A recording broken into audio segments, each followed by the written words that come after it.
So we're getting closer to the election, a couple of days as a matter of fact, and you might have noticed that the stock market has been super insane in comparison to other years. So in this video, I'm going to use what I've researched, being someone that's investing during the election for the first time ever, and hopefully help a lot of you guys out that are new just like me, and maybe get some comments from you guys that have been experiencing this before. So let's get started.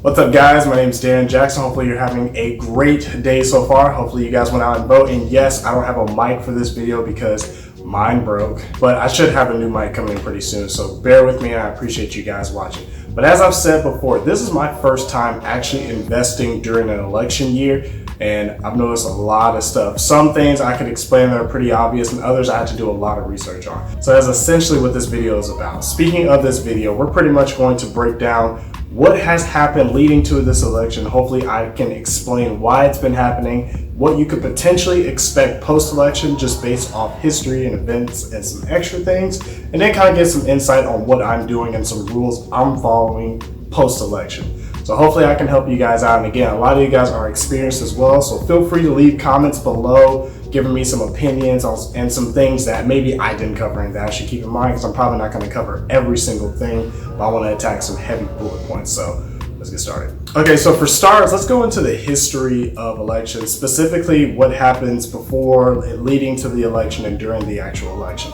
So if I have to give one word to describe what's going on right now with the stock market, it's volatility. And that's highly due to uncertainty. What I mean by that is, as we get closer and closer to the election and voting for the top nominees for each party, there's a lot of uncertainty with people. For one, who's going to win, to what type of rules and regulations they're going to try to pass into law, and how that can affect your stock portfolio and other assets of life.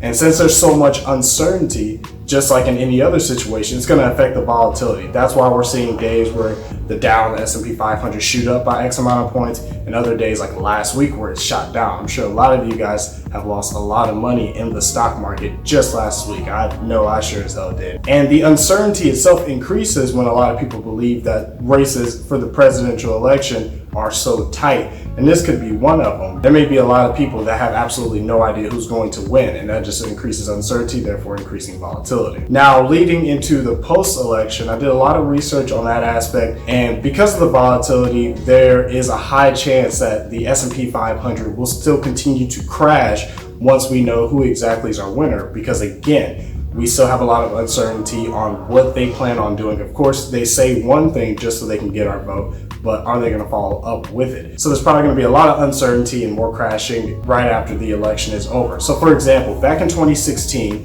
when Donald Trump was elected president, I believe the S&P 500 dropped by 3 to 5% within that first day. And then by the end of the day, it was back up 1%. So that's a ridiculous V trend, and that's something that you definitely want to keep in mind. But typically post-election, especially after the first couple of days and even after the first year, the stock market typically increases. So let's kind of go into more of the history that shows evidence of what happens within the stock market after an election. So I did some more research on the history of the stock market post-presidential election, and I want to do this because there's a lot of speculation. I've noticed there's a lot of speculation on, based off who wins and who's representing what party, will we see a rise in the stock market after the first year or so, or will we see a drop? Now, a couple of charts I'm gonna pull up shows that, with the exception of when Eisenhower, I believe, was president, or when Barack Obama was president in his first term, there's typically a lot of positivity within the stock market. And mind you, during their terms, there were some external situations happening. Definitely keep those in mind, because I know what a lot of you guys might be thinking as you get to this part of the video. I'm gonna cover that in just a second. So the whole point of this is, regardless of who ends up in office, the stock market may change due to the volatility, the uncertainty, what they plan on doing for the country, but we're typically going to see returns within the stock market. So overall, it tends to get better over time. Now, as I've said, there's certain external situations that happen during a certain presidential election. For example, in 2008, Barack Obama was going into the Oval Office towards the end of another recession caused by the housing market. And this election is going to be pretty unique in itself. I don't think we can all just be concerned about looking at the history as if nothing's happened. We've had two major situations happen. You've had the social unrest for fight for racial equality, which is causing a lot of large corporations to either be on the right side or on the wrong side, whatever they picture that being. And that could adjust their stock market price. Now, all in all, I personally believe that in the short term, that doesn't really have an impact, a total impact on the stock market, because the stock market doesn't have much of a conscience at the beginning, but I think later on in life it will. What is having more of an impact that has to do with that, and the other reason is the amount of protest that is going on. And regardless of how I feel about that, what is true is that with this pandemic going on, the last thing you want to do is be around a bunch of people and potentially spread this virus. And that's the other reason that the stock market has been insane. There's a lot of uncertainty with this current pandemic, and because of that, a lot of people aren't going to businesses, and because of that, a lot of businesses are shutting down. They're letting go of employees. Employees are filing for unemployment, and a lot of things like that are causing the stock market to be volatile even before this election has happened. So you have volatility on top of volatility that is making this go completely insane. But by this point, we're all seeing a trend on how this current pandemic is impacting the stock market. Now we just have this election that's going to do its own damage to the stock market as well. So with that being said, guys, again, I am a new investor. This is my first time investing during an election. But there are three things that I'm going to live by when it comes to this election, and from this point on when it comes to further elections in the future.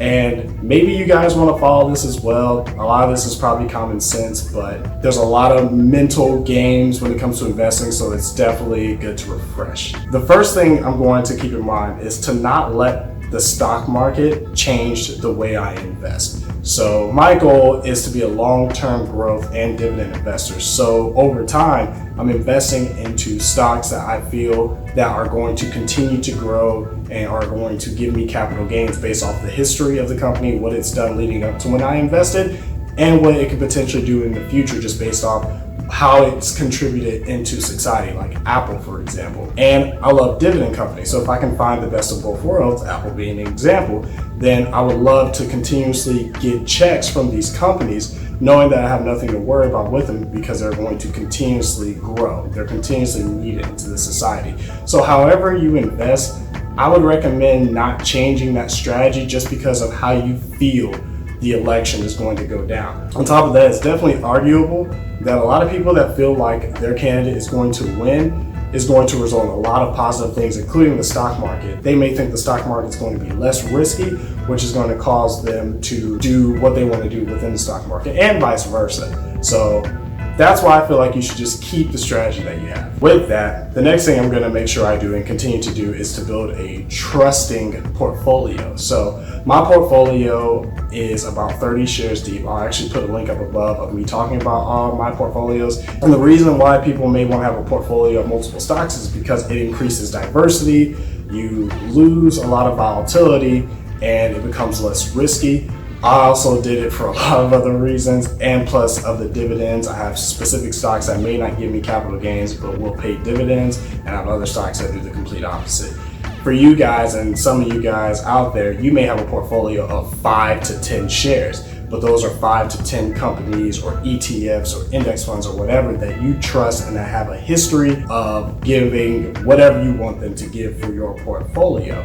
Plus, it gives you a lot less research to do in comparison to me. So I would say build a trusted portfolio. And the last thing, I feel like this is the overall truth, or one of the overall truths when it comes to investing, is don't try to time the market. We all know that when election comes around and when any other external issue comes around, it's going to create volatility within the stock market if uncertainty rises. And at some point, a bottom will hit with specific stocks, ETFs, and the total stock market. And after that bottom hits, we'll see a rise, whether it's a U-shaped rise or a V-shaped rise. And I'm sure there's a lot of people out there, including myself at the time, would try to time when exactly that company has hit the bottom so I can buy it and just get gains overall. But there's a quote I've heard a lot of times that says timing the market is better than timing the market, and I feel like the happy medium is dollar cost averaging. That's just essentially buying a share or a couple of shares of a company or stock that you actually believe in just every now and then, and your dollar cost average may decrease, so when it gains, you have a bigger gain. And you might be surprised that one of the times you bought that company,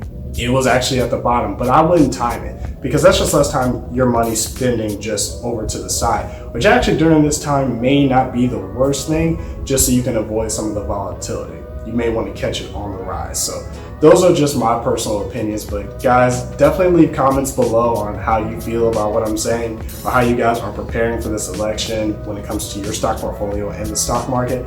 Again, I appreciate you guys watching this video, even though I don't have a mic. That's definitely going to change by the next video. And make sure you guys watch some of these other videos on my channel. Hopefully they help you guys on your investing journey as they have in mine.